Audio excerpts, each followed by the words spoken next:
Hello, I am princess. Welcome to Sonu princess videos. आज हम mango यानी कि आम के बारे में जानेंगे। ज़्यादातर लोगों का ये फेवरेट फ्रूट होता है।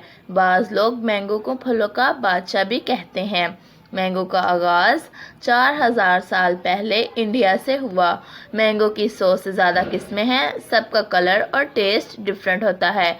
एक कप मैंगो में 99 कैलोरीज होती हैं। इसमें बहुत सारा वाइटामिन और मिनरल्स भी होते हैं। अगर इसके फ़ायदों को देखा जाए तो वो ये हैं: कैंसर के खतरे से बचाता है, इम्यून सिस्टम को बेहतर करता है, दिल को सेहतमंद रखता है, हाजमा बेहतर करता है, आईसाइट को बेहतर करता है, स्किन और बालों के लिए बेहतर है, कोलेस्ट्रॉल को कम करता है, खून की कमी को दूर करता है, दिमाग को सेहतमंद रखता है, लिवर को भी सेहतमंद रखता है। कच्चे आमों को कैरी भी कहा जाता है, जैसे बच्चे और लेडीज़ बहुत ही शौक से खाते हैं। मैंगो का अचार और जैम भी बनाया जाता है। इस बार मैंगो का सीज़न आए तो मैंगो से ज़रा अच्छी तरह दो हाथ करना। मैंगो एक ऐसा फल है जिसे आप सुबह में, लंच में और इवनिंग में भी खा सकते हैं।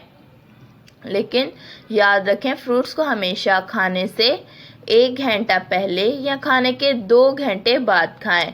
और आप मैंगोज़ को सुबह खाली पेट ना खाएं। इसी के साथ इजाज़त चाहते हैं।